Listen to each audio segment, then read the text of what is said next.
Hey everyone, I'm Carl Azus and this is CNN 10. So happy to have you watching wherever you're watching from. Believe it or not, we are not starting off today's show with the coronavirus report, though we will have an update on that for you in a couple minutes. First though, we want to bring you up to speed on the U.S. presidential election process. The primaries and caucuses that are scheduled to be going on now help determine who will actually appear on the presidential ballot. And though the state of Ohio canceled its primary earlier this week, contests for Democrats were still held in Arizona, Florida, and Illinois. And in all three of those primaries on Tuesday, former Vice President Joe Biden won, and he expanded his lead over U.S. Senator Bernie Sanders from Vermont. When we say lead, we mean the number of pledged delegates each candidate is expected to get from winning these primaries and caucuses. And when we produced this show, former Vice President Biden had an estimated 1,086 delegates, while Senator Sanders had 772. Sanders' campaign manager said the senator would be having conversations with his supporters in the weeks ahead about the state of his campaign. There were also questions about the state of the primaries themselves because the next two scheduled contests in Georgia and Puerto Rico have been canceled due to concerns over coronavirus. Meanwhile, Florida and Illinois held primaries for Republicans on Tuesday, and the U.S. territory of American Samoa held a caucus yesterday. Though we don't yet have those caucus results, we can say that the wins that incumbent President Donald Trump got in Florida and Illinois gave him the delegates he needed to clinch the GOP nomination. So he will once again be the Republican nominee for president. You've seen them wearing funny hats and waving signs at national party conventions. Delegates. Delegate. Delegates. Delegates. Candidates covet them, but what exactly is a delegate? And why are they so important to the US presidential race? They come from all 50 states, Washington, D.C., and every US territory. Bigger, more popular states like California, Texas, Florida, and New York have more of them. For the most part, candidates win delegates through primaries and caucuses. While the rules vary from state to state, generally more votes means more delegates. This summer, thousands of delegates will come together at their national party conventions, where they declare their support for a specific candidate. Ohio, Madam Secretary, cast all 188 votes for the president and the next president of the United States, Barack Obama. In order to become the party's nominee for president, a candidate must receive a majority of these delegates. An Italian virology professor says COVID-19, or the new coronavirus, has no border. But nations have been shutting down their borders to try to keep the thing from spreading from country to country. The governments of the United States and Canada announced yesterday that people will not be allowed to cross their shared border for tourism or recreation. So everything from sightseeing to ski trips will be affected by that. Cross-border trade will continue though. Supplies and goods will still be allowed to transfer between America and Canada. There are concerns in Washington, D.C. that the coronavirus pandemic could drag the U.S. economy into a recession, a period of economic decline.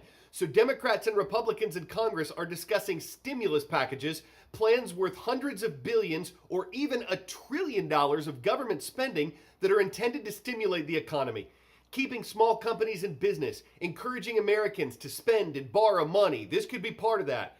These plans are also hoped to calm investors in the U.S. stock market, which has seen wild swings in recent days.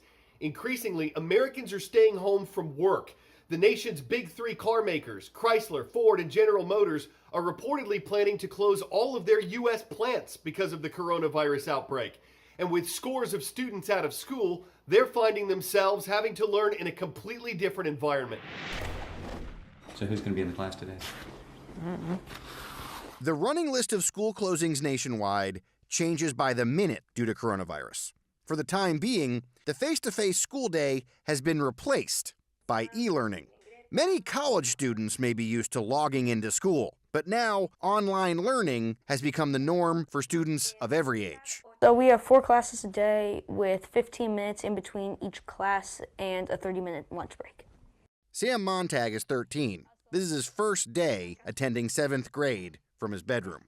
I think going online is a smart idea because we don't know when we'll be able to get back to school.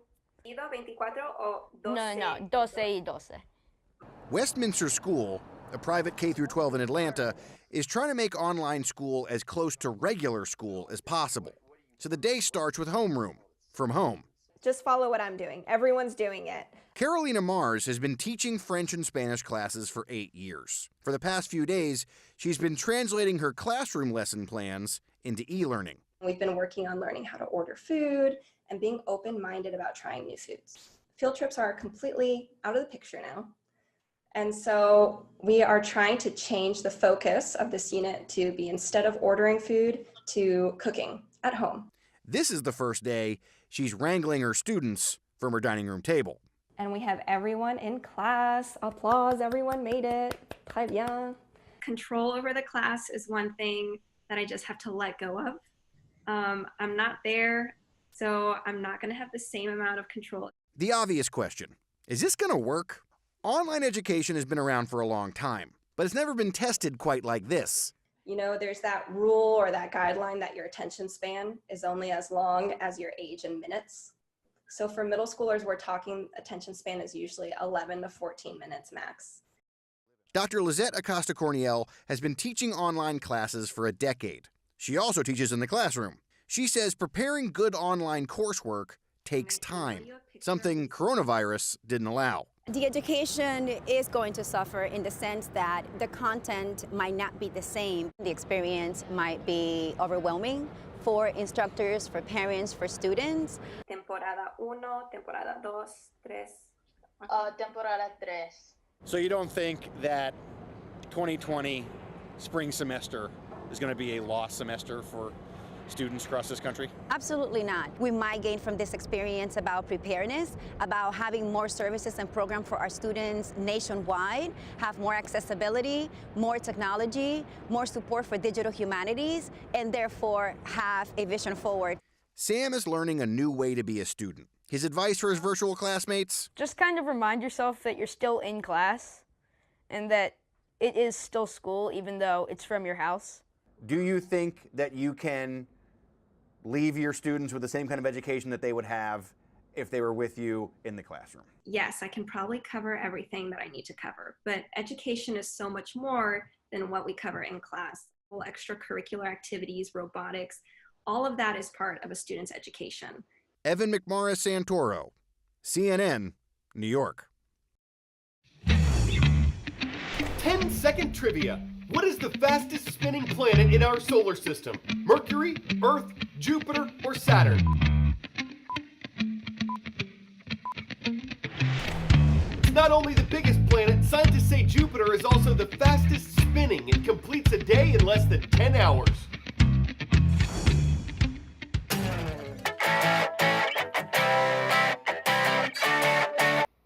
In Roman mythology, Juno was Jupiter's wife. So what? Well, Juno is also the name of the NASA spacecraft that was sent to study Jupiter in 2011. And you're looking at one of the photos that the $1.1 billion mission recently sent back to Earth. Jupiter may be a giant ball of gas, but it sure is pretty.